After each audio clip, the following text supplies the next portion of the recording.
Good evening. Before we have our quiet time together, let's all get on the same page. If you are reading from the Sparkly book, it is going to be on page 465, the third full paragraph. Again, if you're reading from the Sparkly book, it's page 465, the third full paragraph. If you're reading from the second edition, it's page 413, paragraph 6. In the first edition, it's page 385, the second full paragraph. If you're reading from the ACIM, it's page 194, the next to the last paragraph. And if you are reading from the CIMS edition, it's page 392, paragraph 65.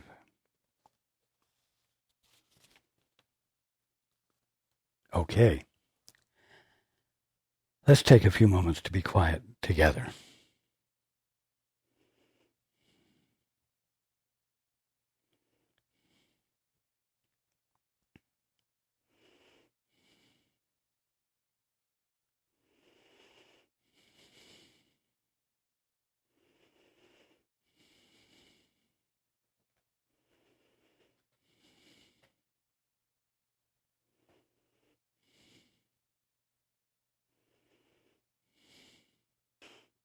Good evening, and welcome to everyone who's joining us on the internet.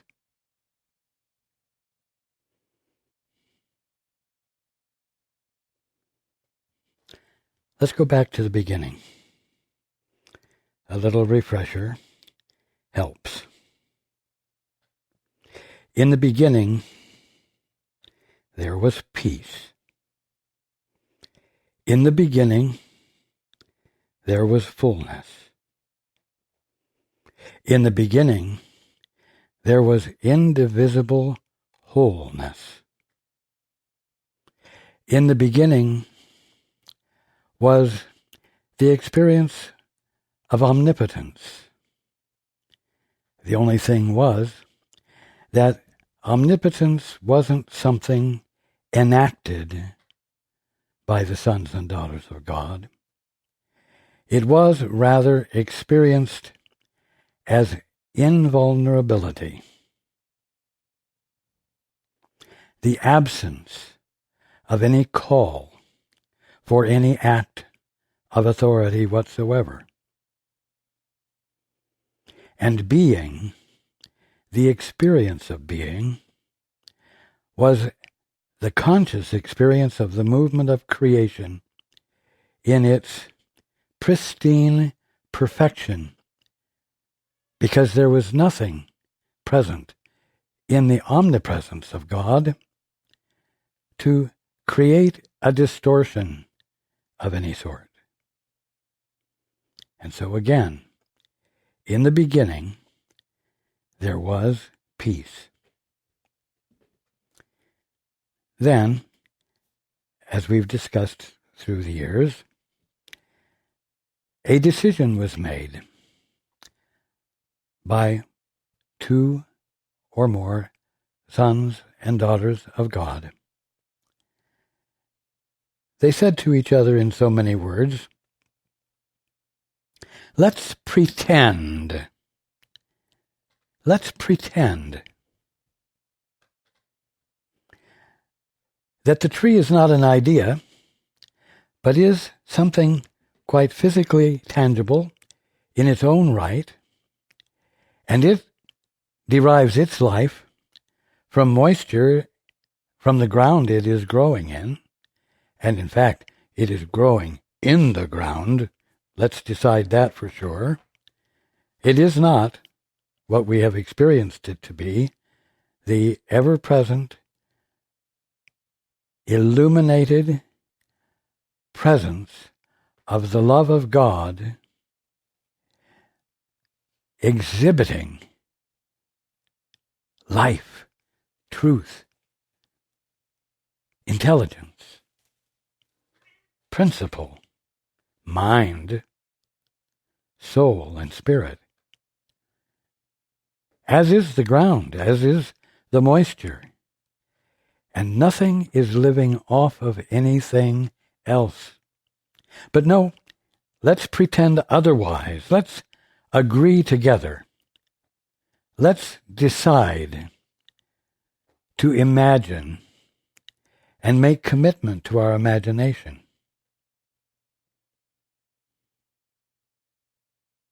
Now, as we've discussed, something happened that was quite surprising, because, after all, this, quote, decision, unquote, was made by those who had experienced omnipotence, meaning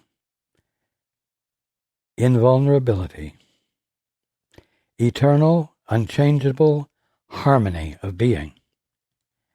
And so, when this decision to stop referring everything that they were experiencing back to the Father, which was their part in the movement of creation, their co-creative part, they, in effect, divorced themselves from that which was being them, that which was expressing itself and appearing as them.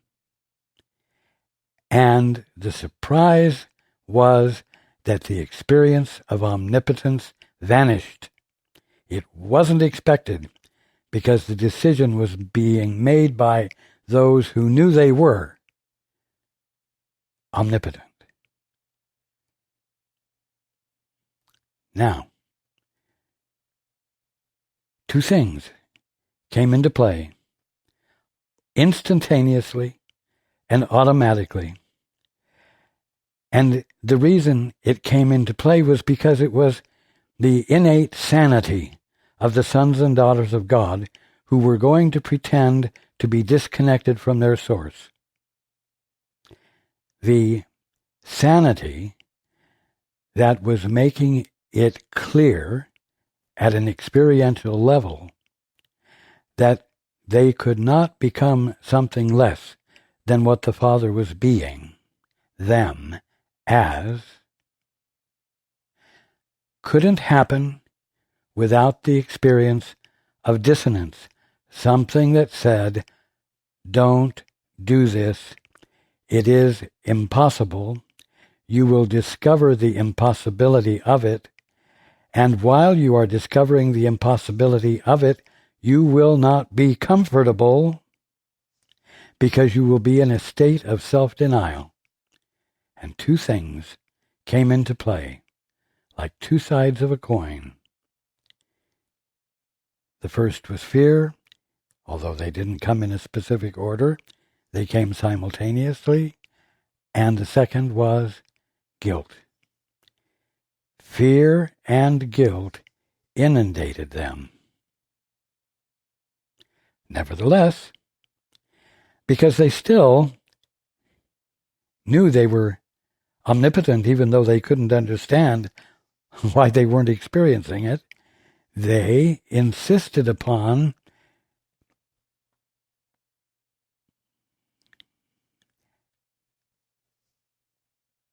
being independent with more intensity, with more willfulness.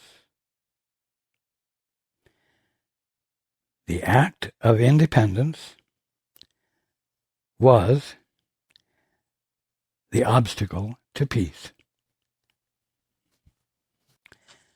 The act of independence, which brought into play fear and guilt, was the obstacle to peace. It was that which disallowed for that which was from the beginning, and still was the fact with a capital F. And the purpose of it was to say, don't proceed any further down this path. But the desire for power, the desire to engage in an action which would defeat the fear and the guilt was brought into play. And so the obstacle to peace, which was the act of independence, took on some additional character, 4 characteristics. And right now, in this place in the course, these 4 things are being discussed.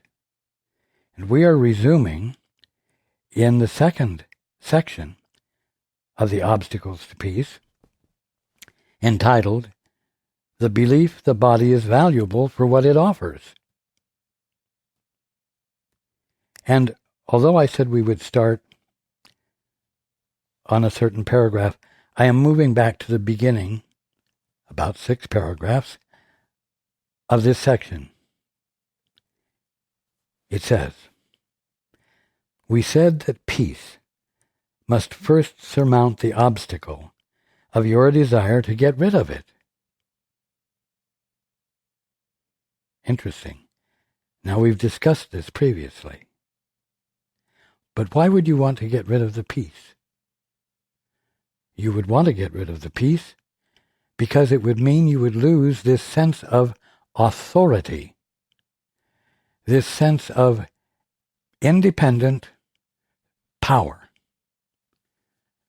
willfulness, that causes you to seem to be of importance all by yourself on your own. Why would you want peace when it requires you to lose an experience of strength, of having a will of your own?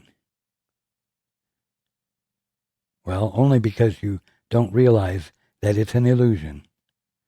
But because you don't, you held on to it and exercised it with more fervor.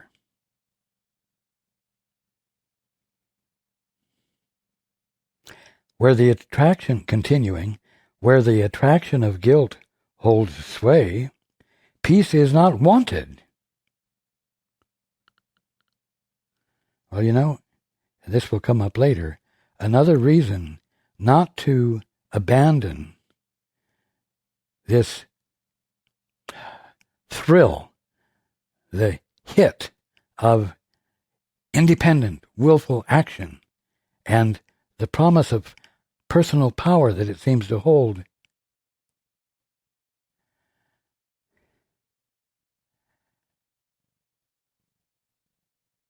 Why would you want to let go of that if it meant returning to the Father, deferring to the Father, honoring the Father?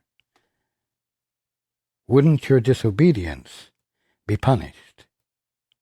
You see? That's another reason. That is the 4th reason for not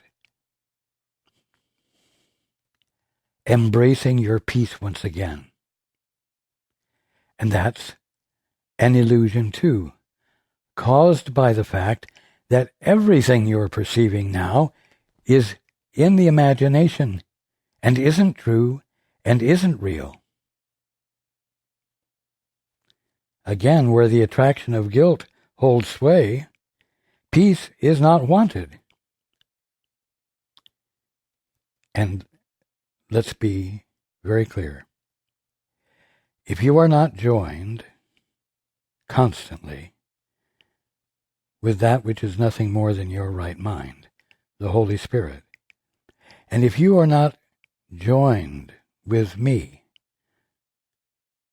all the time, if you are not companioning with that or those which are awake, you are in the realm of imagination. You are where fear and guilt govern, and you are where fear and guilt govern the way you experience everything, including the return home. Home with a capital H. Including your return to embrace the Holy Spirit. Including your willingness to join with me. All of it is colored by fear and guilt. And so there is resistance, obstacles to peace.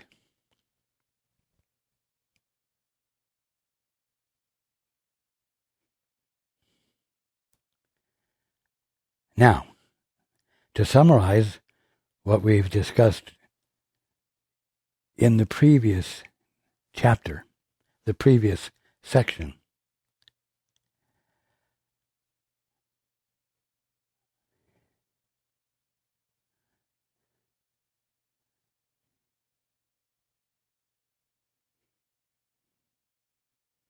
I'm sorry, this is me, Paul. I lost it. Just a moment.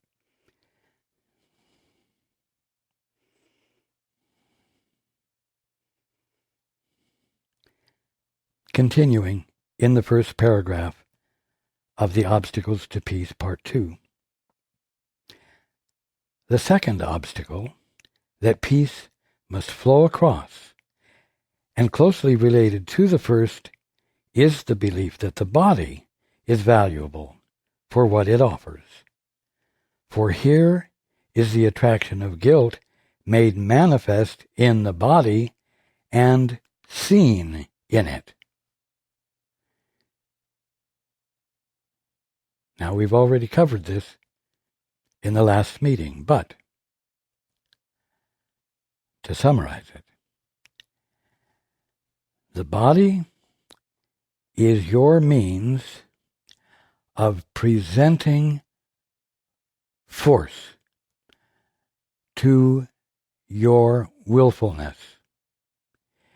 It is the means by which you exercise power to make change or to coerce people,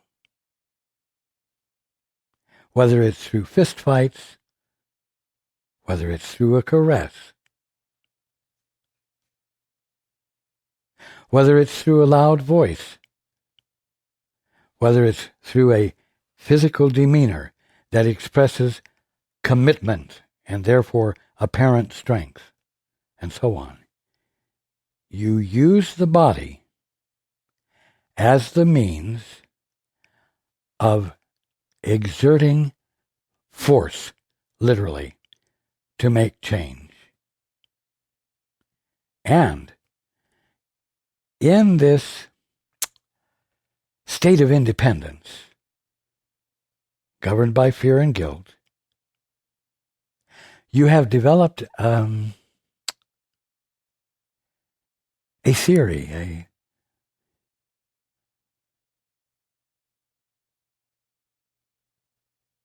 set of concepts that suggest that to whatever degree you are able to bring force into play, whether for good or for ill, it increases your independent existence and will ultimately bring you, like Pinocchio, to a point of becoming a real boy on your own, which we've discussed before as well.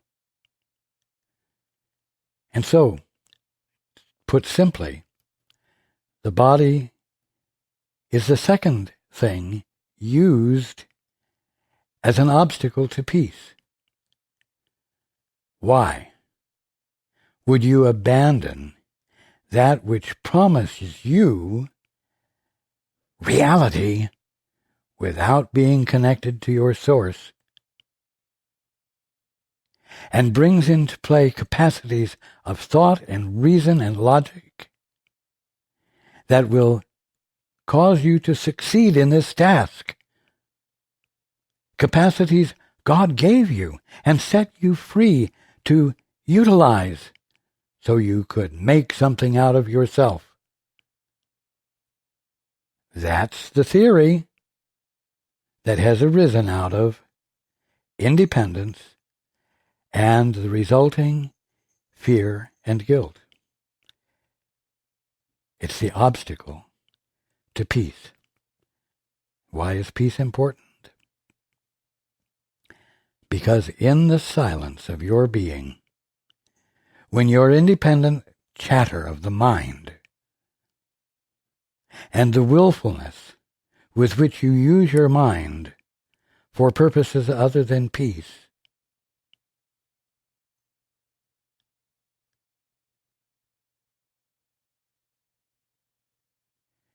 if you disengage from that,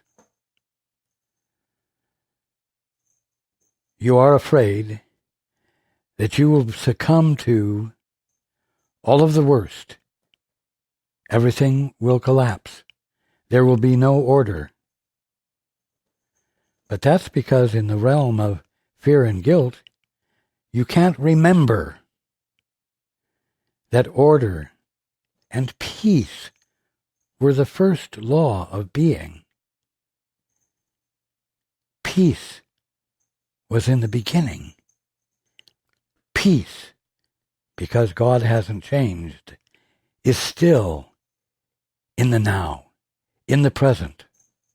Peace has gone nowhere, and what you divinely are hasn't changed one bit.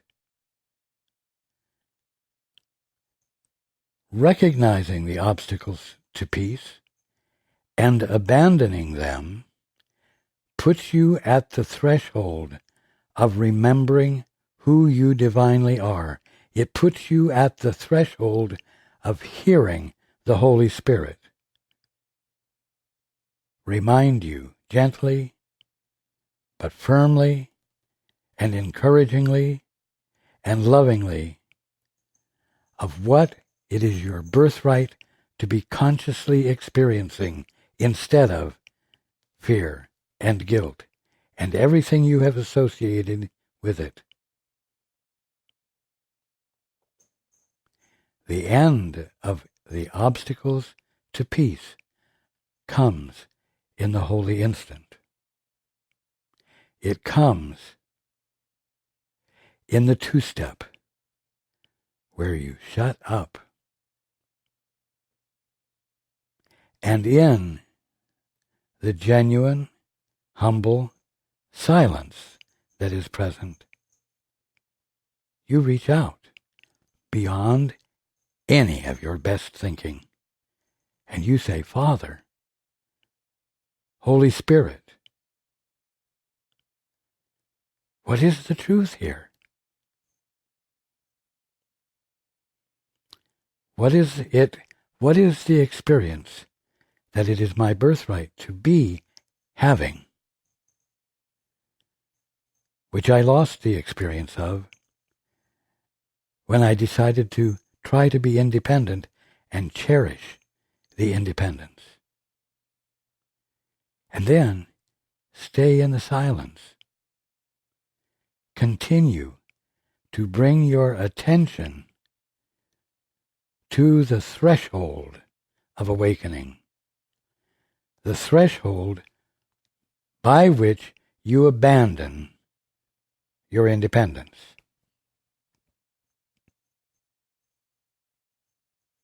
Now, most of this I have said before.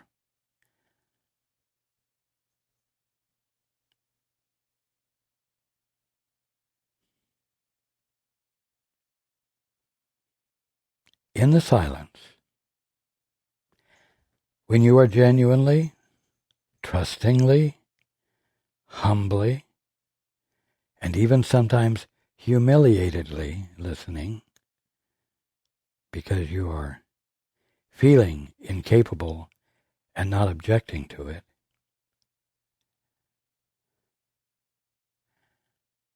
revelation occurs.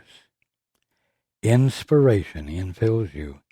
The Holy Spirit, your right mind, responds and registers with you. The Christ can reach you. The Father can reach you. your guides can reach you. And they do. And there is a shift of perception that occurs.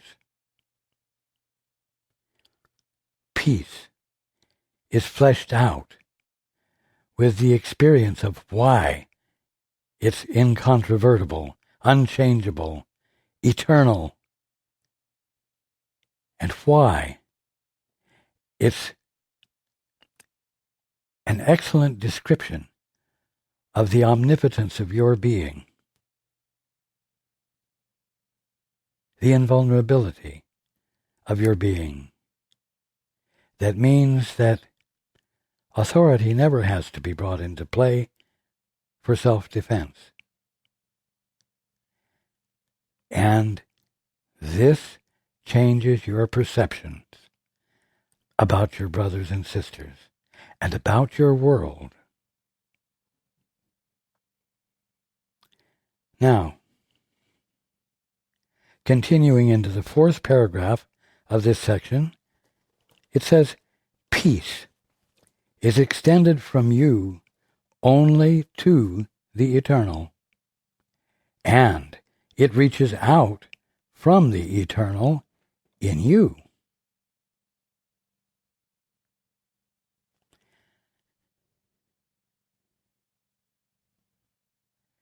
When you abandon the independence, where mortality, not eternality, is the rule, when you step out of it, you experience the eternal that has always been present, active, and inseparable from you, because it's your nature,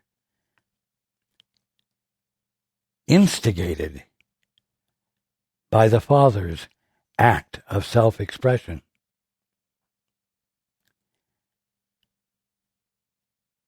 So, when you move into the holy instant, when you allow peace by devaluing all of your best skilled independent thinking, and listen and hear,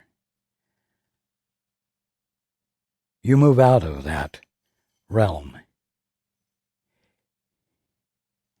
of mortality. You experience your eternality. And I will tell you something. Whatever you experience about the capital T truth of you, you simultaneously recognize as being the truth about your fellow man. And it's so simple then to be able to appreciate and honor your fellow man in that place. And so, peace is extended from you only to the eternal, meaning to all that really exists, all of creation, including your brothers, and it reaches out from the eternal in you. Do you see? It means that your willingness to abandon the obstacle to peace that values your body for the power it can bring into play in order to secure your safety, make you important, and also cause you to become a real boy independent of your source. When you abandon that, your experience of your brothers and sisters is that they have been released from it as well in your conscious awareness of them. The eternal in you extends to the eternal in them that you are recognizing and experiencing, and blesses them. Again, peace is extended from you only to the eternal, and it reaches out from the eternal in you. It flows across all else.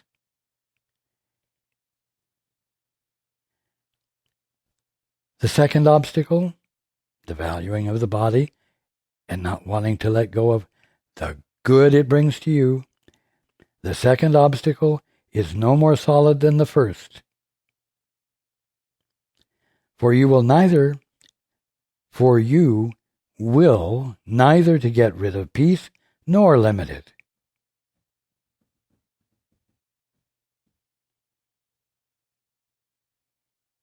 What are these obstacles which you would interpose between peace and its going forth, but barriers you place between your will and its accomplishment?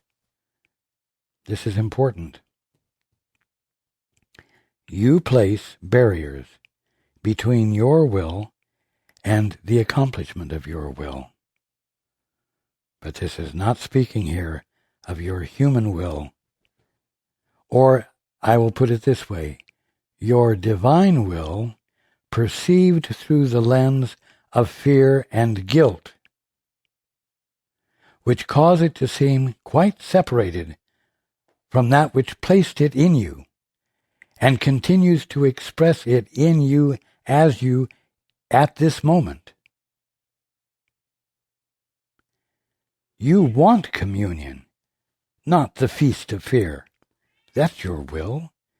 You want salvation, not the pain of guilt. You do not want to be experiencing either of the two sides of the coin, fear or guilt.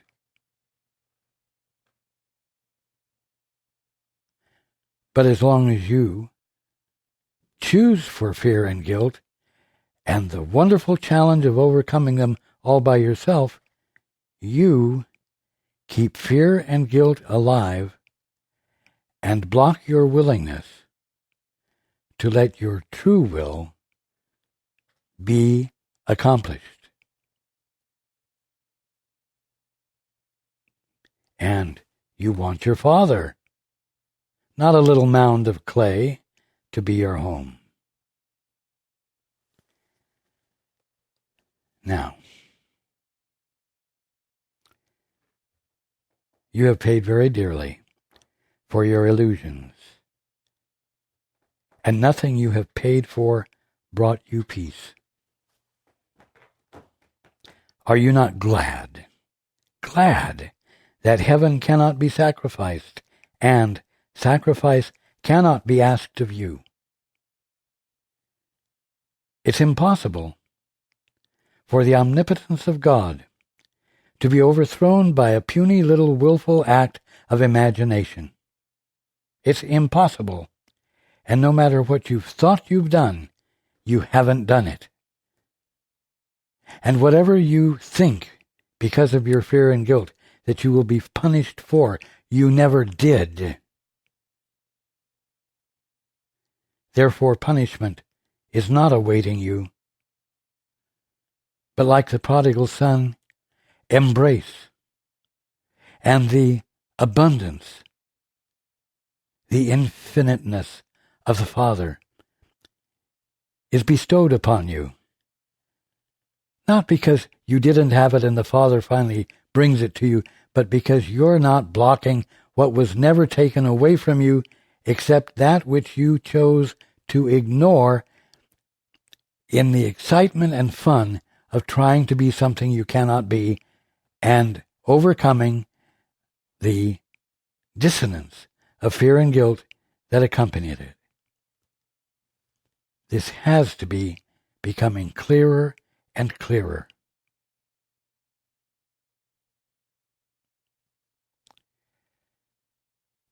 You know what? Every moment is the threshold of illusion or truth. At every moment, you, the Holy Son or Daughter of God, is confronted by the kingdom of heaven and nothing else. If you choose to view it from a state of independence, where fear and guilt color everything you're seeing,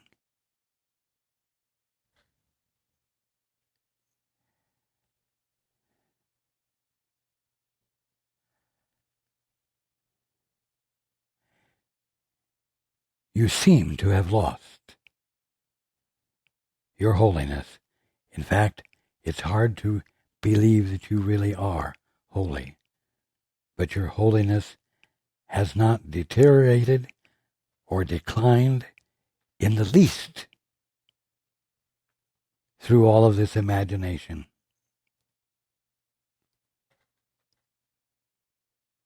Heaven cannot be sacrificed, and sacrifice cannot be asked of you. There is no obstacle which you can place before our union. For in your holy relationship, I am there already. That means in your holy relationship with your brothers and sisters, or the trees, or the ladybugs, or the scorpions, or the grass, I am there already with you. The Holy Spirit, that which is nothing more than your infinite capacity to experience everything without distortion, is there already.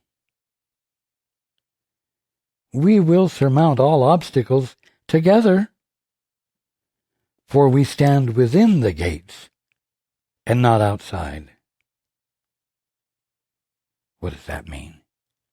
It means you and we stand within the presence of capital M mind, in which the conscious experience of everything is going on, and in which the meaning and substantiality and validity of everything is waiting your acknowledgement and your recognition that God, the infinite mind, is expressing those ideas perfectly, eternally.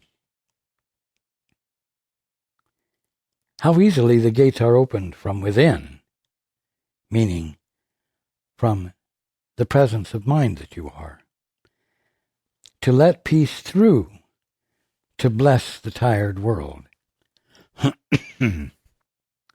Meaning, to cause the transformation of the kingdom of heaven that you were seeing as a troubled world back into what it truly is, the kingdom of heaven, a healed world,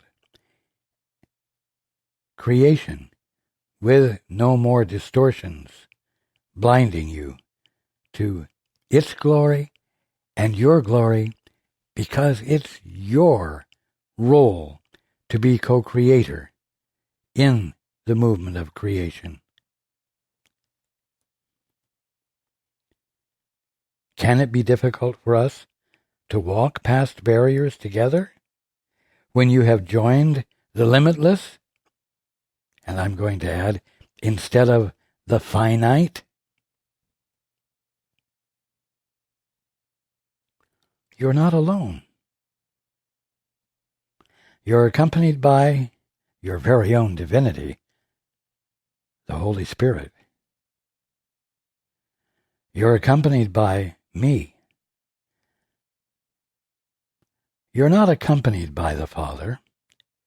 You are initiated by the Father. Now.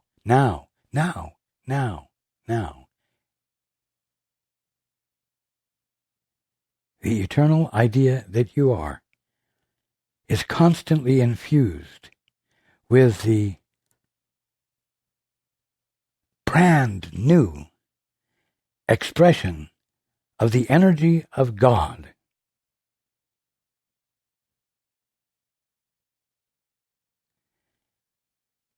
And you miss this when you choose to operate within the realm of fear and guilt and make commitment to being there and staying there. The end of guilt, listen to this, the end of guilt is in your hands to what? not take hold of, not to create, but to give. The end of guilt is in your hands to give.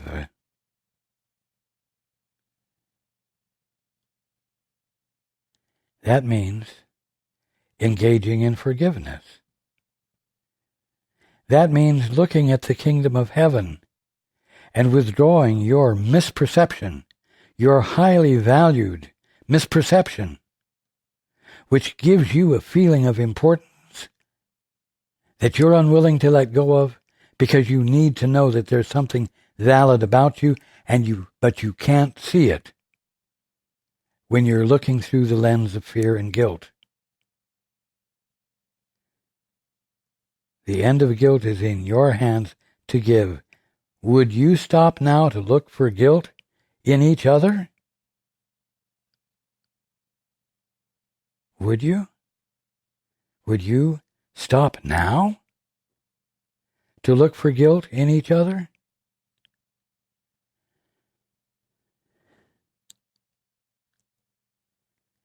You must, no matter what justifications you think you have. Those justifications are pure imagination, colored by guilt and fear, which stops you in your tracks from coming home, from yielding to the Father, from letting your right mind back in to be the totality of you. Now that's where we ended up when we were last reading From the Obstacles to Peace.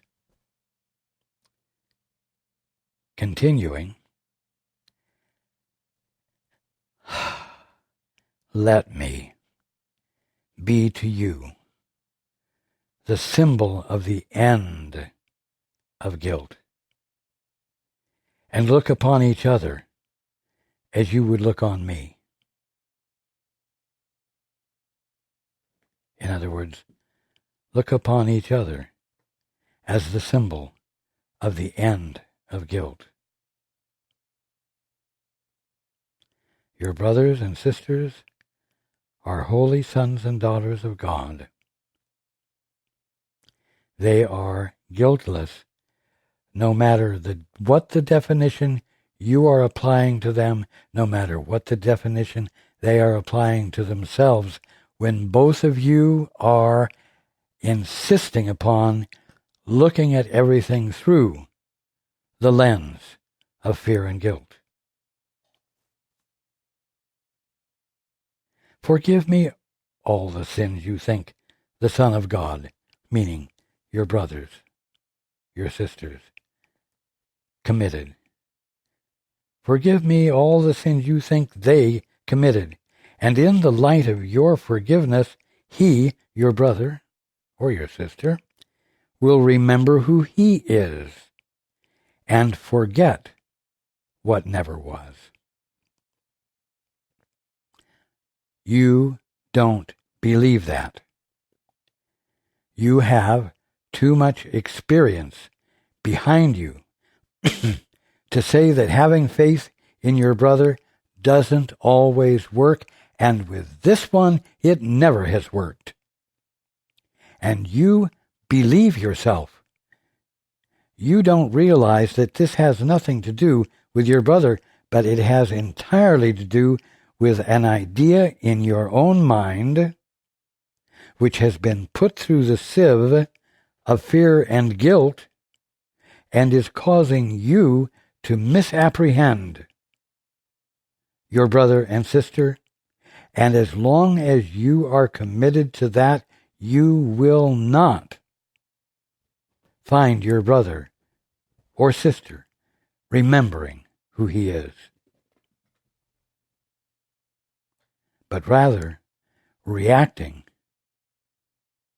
to your lousy perception, which you are holding him to, and attempting to convince him of by means of your lousy, unloving behavior.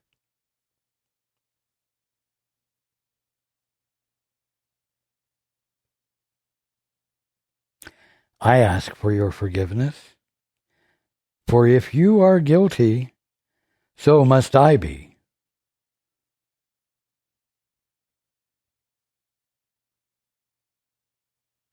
A simple sentence, absolutely true,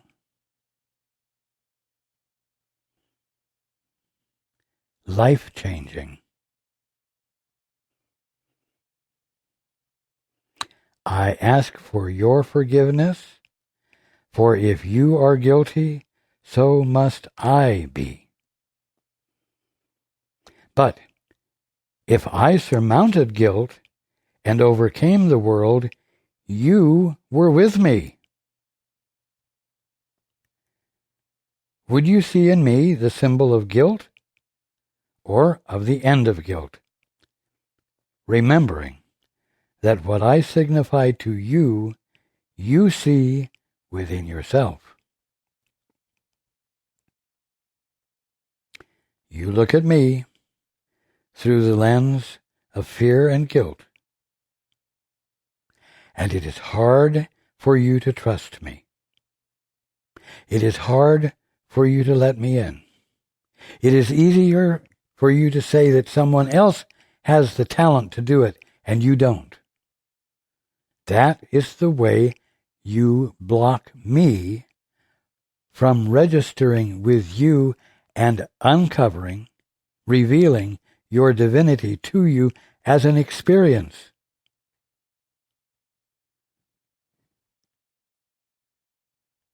You block me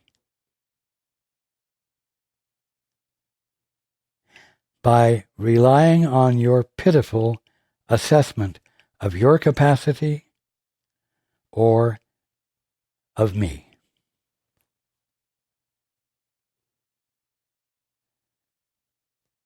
From your holy relationship, truth proclaims the truth, and love looks on itself. Salvation flows from deep within the home you offered to my Father and to me. What home? Your heart, your soul, the quiet place in you, the altar, in the center of you. When you practice the two-step or the holy instant, and you silence your independence, and you say, Father, Holy Spirit, Jesus, what is the truth here? You've made a home for us. The obstacle to us, you have abandoned. Salvation flows from deep within the home you offered to my Father and to me. When? A moment ago, 10 moments ago, 3 hours ago when you were in the grocery store, 5 hours ago when you picked up a McDonald's hamburger. You see, every moment is a moment in which to practice the holy instant, to bring your curiosity, your attention, with desire to experience the more of what God is being right there than what you're used to seeing because of the definitions you've been using and valuing. You see? Salvation flows from deep within the home you offered to my Father and to me, and we are there together in the quiet communion in which the Father and the Son are joined.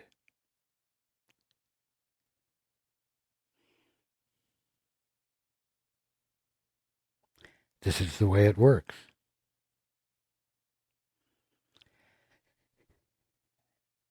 And it needs to become apparent that the obstacles to peace are silly imaginations that truly don't require your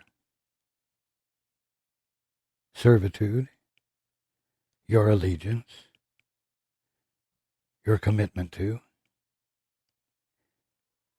O come, ye faithful, to the holy union of the Father and Son in you, the Holy Son of God, the Holy Daughter of God, that you are right now and have forever been.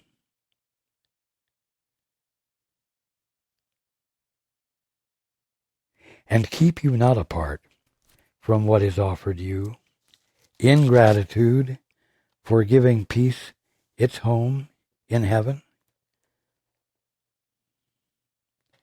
You see, when the obstacles to peace are released, change occurs. Transformation of your mind occurs as you become sane, divinely sane once again. And you're in a new place with new gifts to make. Spontaneous gifts that end up being made the moment you recognize something new that you see as incontrovertible and from which you cannot withhold your devotion to any longer, your acknowledgement of. Send forth to all the world the joyous message of the end of guilt. And what? All the world will answer.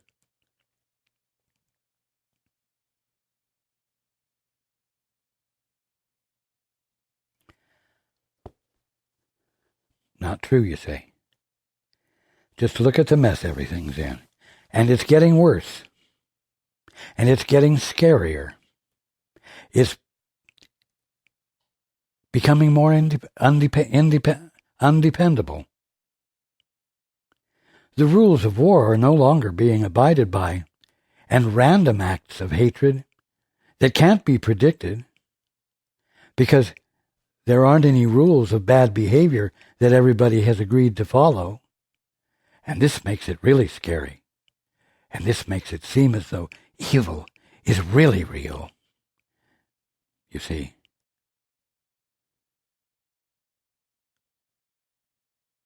Wait a minute. You can't afford to switch your attention to a world out there and not realize that when you do that, you slip back into your best or worst definitions of everything which you have commitment to, and that you have forgotten that you do not have to look at everything through the lens of fear and guilt, which are not your birthright, and which will vanish the moment you withdraw your attention from your definitions about everything out there, and in the absence of them, in the gentle, holy silence in the middle of you, you say, Holy Spirit, what is the divine truth here? You see?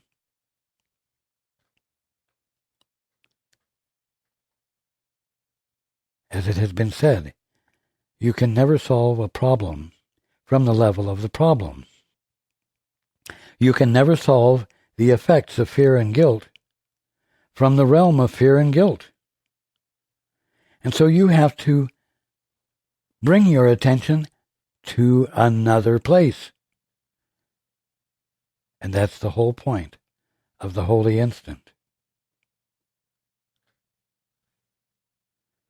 Where is the threshold to awakening? You could say it's right in the center of you. But I'm going to be more specific. The threshold of awakening is in the now.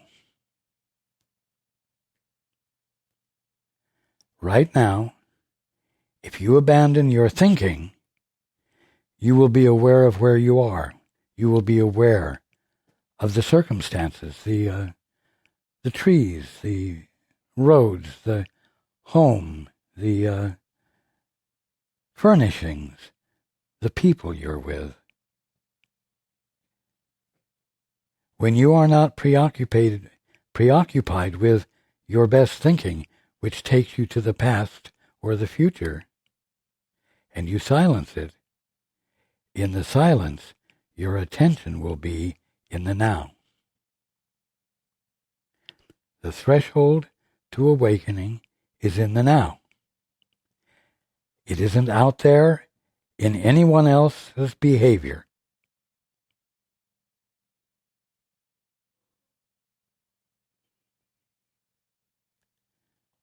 The transformation of the world begins with your withdrawal from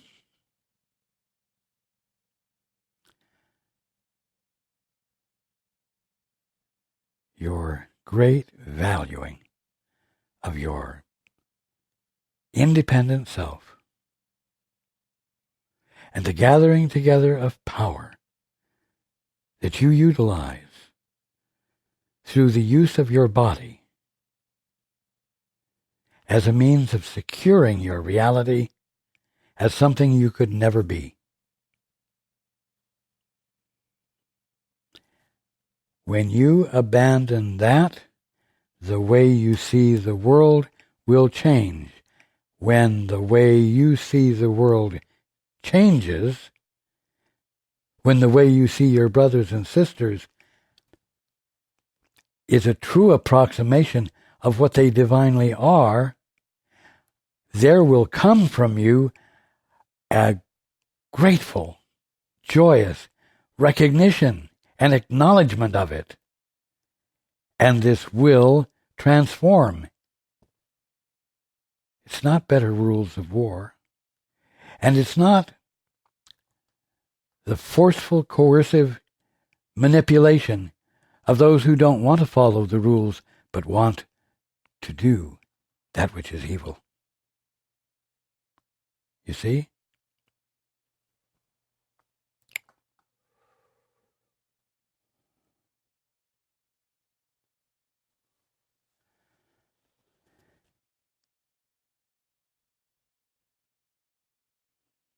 Think of your happiness as everyone offers you witness of the end of sin. Think of your happiness. Think of the happiness you will experience as everyone offers you witness of the end of sin and shows you that its power is gone forever. Oh, I know. That's really far-fetched, isn't it? Oh, you're gonna tell me that the members of ISIS are going to witness to the end of sin because I have chosen to humble myself and abandon a different level of willfulness than they're bringing into play? Really? You expect me to believe that? Yes, it's the truth.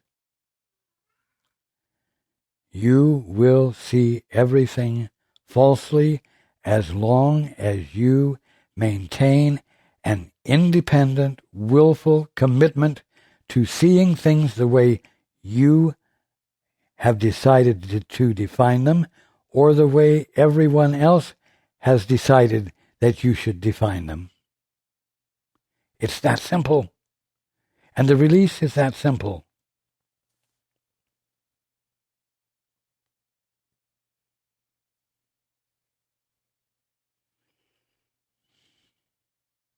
Where can guilt be when the belief in sin is gone? I know. They're not going to release their belief in sin. Well, there you go again. You jumped the rails. You abandoned the relinquishment of your very own divorce from the Father by insisting upon not engaging in the holy instant. Because what good will it do? It's the only way home. Because you never left home, and you never became a sinner among sinners, and the way you're seeing everyone right now is not dependable, because you're not seeing them joined with the Holy Spirit, or me, or the Father. And therefore you are Pinocchio, still trying to get your own independence. And here's the big one. Where is death when its great advocate is heard no more? Fear and guilt, and the willful expression of them, are the advocates not only for death, but for sin, disease, and death. But where is death? Where is sin? Where is disease? When its great advocate, when their great advocate is heard no more. Heard from where? From your own preoccupation with your tininess and your vulnerability and your innate capacity that you believe you have to secure your invulnerability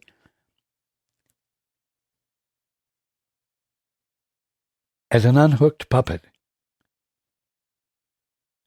But you can never become unjoined with that life force, that mind intelligence that is forming you and forming you now,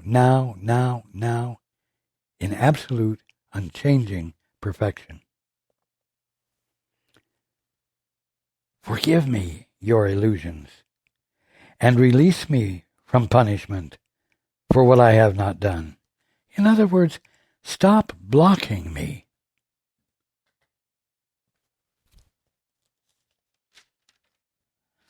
Stop putting up obstacles that keep you from hearing me. Stop blocking the Holy Spirit. Stop putting up the obstacles of personal self-willfulness. Forgive us your illusions, and release us from punishment for what we have not done. And really what it means is, release yourself from your own imaginations, which are incapable of disclosing to you your fulfillment, your divinity, and the kingdom of heaven that is constantly being distorted by the presence of fear and guilt, which will not disappear until you abandon them and join with us.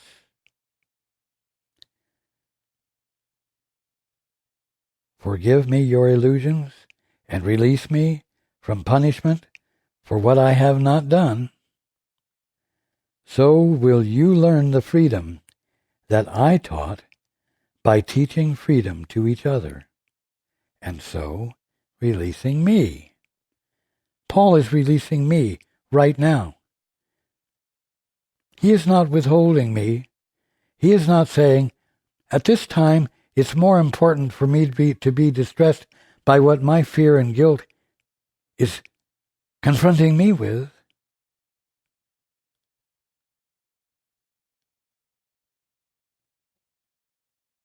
I am within your holy relationship. Your holy relationship. Paul's holy relationship with you. Your holy relationship with Paul. I am within your holy relationship. Yet you would imprison me behind the obstacles you raised to freedom, and bar my way to you. Yet it is not possible to keep away one who is there already.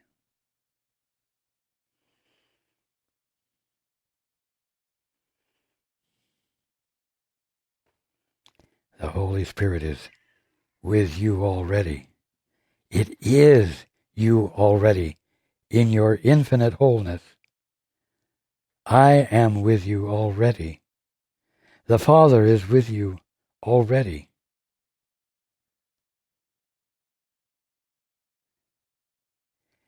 And in Him with a capital H, it is possible that our communion, where we are joined already, will be what? The focus of the new perception that will bring light to all the world, contained in you.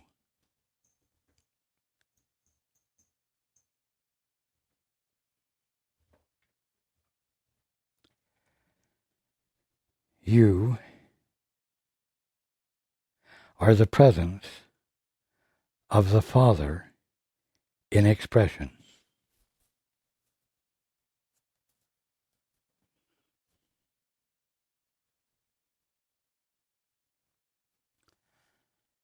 You are the presence of the Father in expression.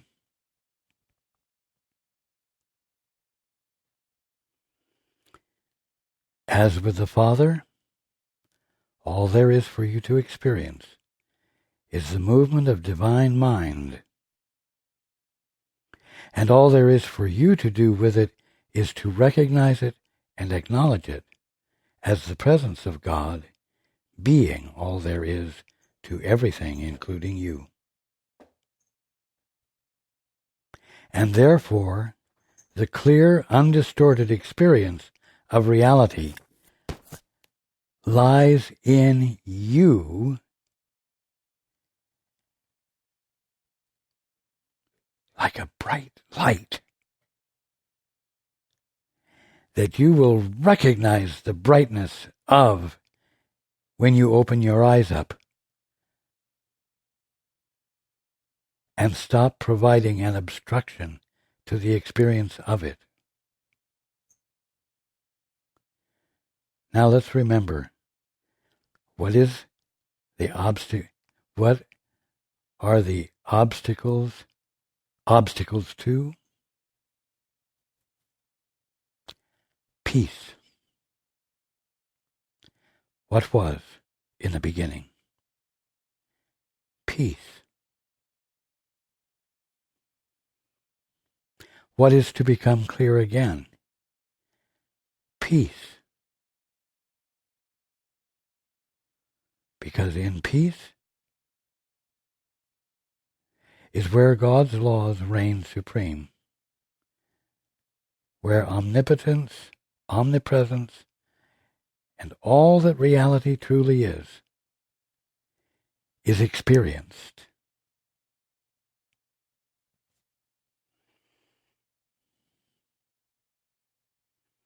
I'm going to read this last sentence again, so it's fresh in your mind. And in capital H, Him, it is possible that our communion, where we are joined already, will be the focus of the new perception that will bring light to all the world, contained in you. You holy Son of God, you holy daughter of God, whom I love dearly, eternally.